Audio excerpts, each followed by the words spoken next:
भारत रूस से S-400 दिफाई निजाम के बाद Su-57 स्टेल्थ फाइटर जेट्स क्यों लेना चाहता है? Stockholm International Peace Research Institute ने अब एक रिपोर्ट रिलीज किया है जहां पे भारत के न्यूक्लियर वॉरहेड्स को उनकी जो क्वांटिटी है इस समय वो 190 बताया गया है, 190 बताया गया है। तो एक डील सामने आई जिसमें ये कहा जा रहा है कि दी बिगेस्ट डील है, वो दी लार्जेस्ट डील अब तक की ये कही जा रही है कि इतना हैवी जिसके ऊपर बजट है, जो कि $2 बिलियन फॉर ड्रोन्स परचेज। अगर मैं आपसे ये कहूं कि जनूबी एशिया में ताकत के तवाज़ुन को बदलने वाली एक ऐसी पेशरफ्त हो रही है जिस पर अभी तक आम आवाम की तवज्जो इतनी नहीं गई जितनी जानी चाहिए थी। ध्यान से सुनिए, 12 न्यूक्लियर वॉरहेड्स ऑलरेडी डिप्लॉयड हैं। इसका मतलब ये वॉरहेड्स मेटेड हैं मिसाइल्स के अंदर और इस समय वो ऑलरेडी कॉम्बैट में डिप्लॉयड हैं। गैरत के बच्चे, तुम्हारी तैयारी जारी, हम तो तैयार बैठे हैं, आओ तो सही, करो कुछ।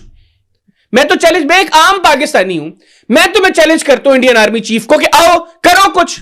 जरा तसव्वुर कीजिए एक ऐसा हथियार जो रवायती रॉकेट, आर्टिलरी और स्ट्रेटेजिक मिसाइलों के दरमियान मौजूद खला को पुर कर दे। कश्मीरी ये खुद मुख्तारी चाहते हैं, इंडिपेंडेंस चाहते हैं, पाकिस्तान से आजादी चाहते हैं। S-400 ले लें, ये और भी कुछ चीजें, तो S-500 भी लेना चाह रहे हैं। ये S-500 के तो रूस ने भी फिलहाल इनको मना कर दिया ना कि हम नहीं देंगे आपको। कश्मीरी आजादी चाहते हैं और आजादी पाकिस्तान की सरकार किसी सूरत भी नहीं देगी, उसके लिए चाहे कुछ भी करना पड़ जाए। और साथ इसका मतलब यह है कि भारत के पास एक ऐसी बंदूक है जो इस समय हमने पाकिस्तान के सर पे लगा के रखी हुई है। नमस्कार दोस्तों, एक ऐसी खबर सामने आई है जिसे सुन पूरे पाकिस्तान में मातम छाने वाला है। दोस्तों, भारत के न्यूक्लियर वॉरहेड इस वक्त 190 हो गए हैं और कहा जा रहा है कि भारत ने करीब 12 न्यूक्लियर वॉरहेड पाकिस्तान और चाइना बॉर्डर में डिप्लॉय कर रखा है, जिसे हम कभी भी इस्तेमाल कर सकते हैं। दोस्तों, इस वक्त भारत डिफेंस को लेकर बहुत ज़ोर शोर से तैयारी कर रहा है, क्योंकि किसी भी वक्त पाकिस्तान के साथ एक नई वॉर शुरू हो सकती है। ऑलरेडी इस वक्त पाकिस्तान ऑक्यूपाइड कश्मीर में लोग प्रोटेस्ट कर रहे हैं, इसलिए बहुत ज़्यादा चांसेस है कि पाकिस्तानी आर्मी अपने लोगों का ध्यान भटकाने के लिए भारत पे कोई आतंकवादी हमला करवा सकें। इसलिए आप देखोगे कि कश्मीर में भी इस वक्त ऑपरेशंस चल रहे हैं और हमारी इंडियन आर्मी बिल्कुल हाई अलर्ट पर है। इसी टॉपिक पर चलिए आगे इस वीडियो को देखते हैं। चैनल को सब्सक्राइब और वीडियो को लाइक करना ना भूलें। कि हम तुम्हारा पानी बंद कर देंगे, तुम हमारा पानी बंद कर दोगे, हम तुम्हारा सांस बंद कर देंगे। हूथी कहता है कि हम तुम्हारा पानी बंद कर देंगे, तुम हमारा पानी बंद कर दोगे, हम तुम्हारा सांस बंद कर देंगे। जी अस्सलाम वालेकुम।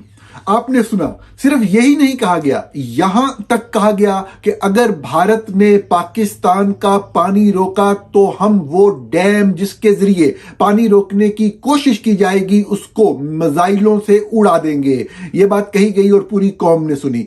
अब मसला ये है कि उस वक्त भी यही कहा जा रहा था कि आप वो बात करें और वो चीजें करें जो आप कर सकते हैं, जो चीजें आप नहीं कर सकते वो आपको दावे नहीं करने चाहिए। आप बहुत सारी जगहों पे माजी में गलत थे।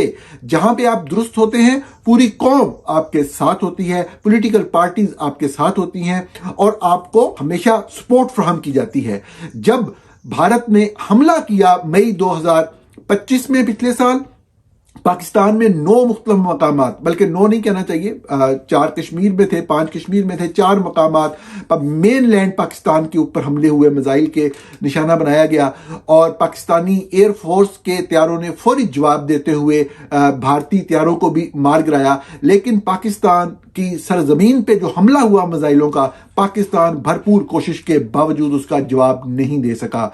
यहां तक हुआ कि भारतीय ड्रोन पूरे पाकिस्तान की फिजाओं में घुस आए, खुसूसन पंजाब के तमाम इलाकों पर गर्दिश किया।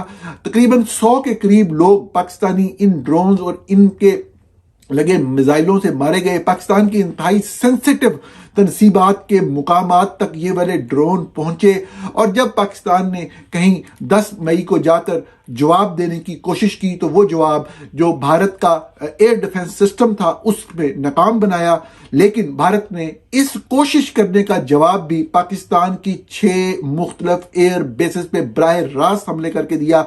ये हमले रिपोर्ट ही नहीं होने थे अगर इनमें से एक मेन हमला पाकिस्तान के दारुल हुकूमत इस्लामाबाद के बिल्कुल करीब वाकया नूर खान एयर बेस पे ना होता और पूरे का पूरा रावलपिंडी और इस्लामाबाद शहर गूंज ना उठता, तो इस बात को ही छुपा लिया जाता और इंडिया का झूठा दावा करार दिया जाता।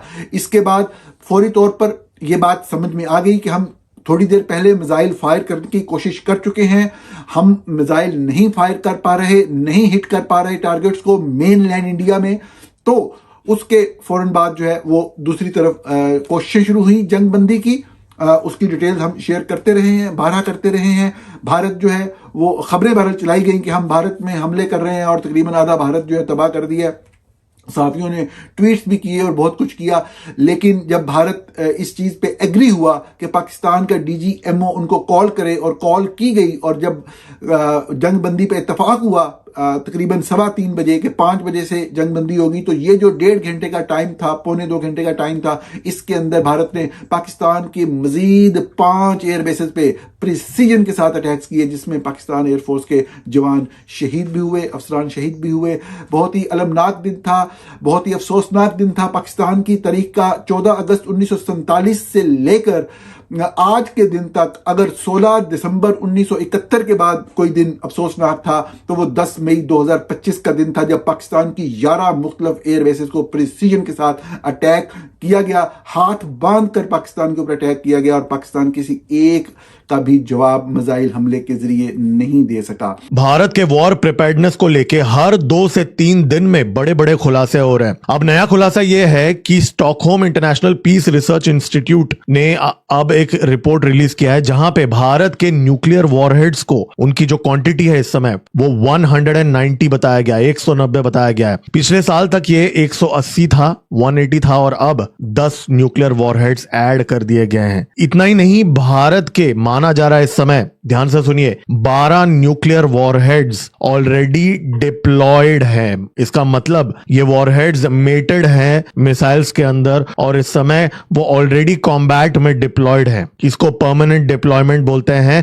कंपैरिजन में अगर मैं आपको बात बताऊं, पाकिस्तान का 0 डिप्लॉयड है क्योंकि वो मेटेड नहीं रखते हैं। देखिए मैं आपको एक बात बता दूं, जो न्यूक्लियर वॉरहेड होता है वो ज्यादातर अलग जो लोकेशन में स्टोर किया जाता है और मिसाइल जो उसकी डिलीवरी मैकेनिज्म होती है वो अलग जगह पे स्टोर किया जाता है। अब ये रिपोर्ट के अनुसार ये बताया गया है कि भारत के जो 12 न्यूक्लियर वॉरहेड्स हैं वो ऑलरेडी मिसाइल्स के अंदर मेटेड है, मतलब मोस्ट लाइकली कैनिस्टराइज्ड फॉर्म में इस समय वो अग्नि सीरीज के मिसाइल्स हों या फिर के सीरीज के मिसाइल्स हों। ज्यादातर पॉसिबिलिटी के सीरीज की लग रही है, हालांकि ये रिपोर्ट में ऑब्वियस सी बात है डिटेल्स नहीं बताएंगे, उनको पता भी नहीं होगा। लेकिन जो हमारा जो INS अरिहंत है और अरिघात है, इन दोनों में माना जा रहा है K-15 जो मिसाइल्स हैं 750 किलोमीटर का रेंज है, वो ऑलरेडी कैनिस्टराइज्ड हैं, मतलब उनके अंदर न्यूक्लियर वॉरहेड मेटेड हैं टेम्परेचर कंट्रोल्ड एनवायरनमेंट में। और इस समय वो कहां है ये किसी को नहीं पता। जी हां, बेकारी पाकिस्तानियों को तो पता ही नहीं होगा,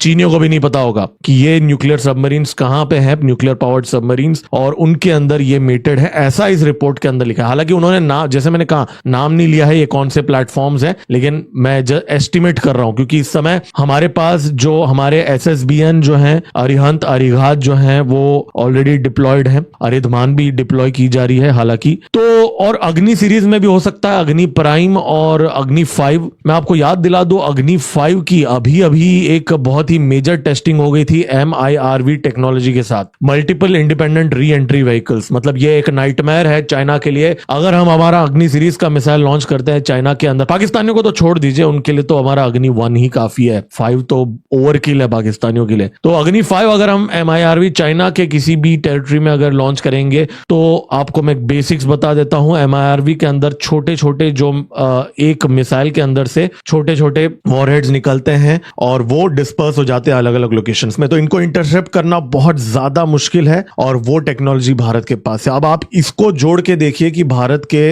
पास अब कैनिस्टराइज्ड तरीके से न्यूक्लियर वॉरहेड्स को मिसाइल से 24 आवर्स में मतलब सर्वेलेंस होते हुए भी मेटेड कंडीशन में रखने की क्षमता है। इसका मतलब क्या है? इसका मतलब यह है कि भारत के पास एक ऐसी बंदूक है जो इस समय हमने पाकिस्तान के सर पे लगा के रखी हुई है। एक गलती और आपको पता है यहां पे क्या हो सकता है। देखिए, भारत का जो न्यूक्लियर डॉक्ट्राइन है वो नो फर्स्ट यूज पॉलिसी का है।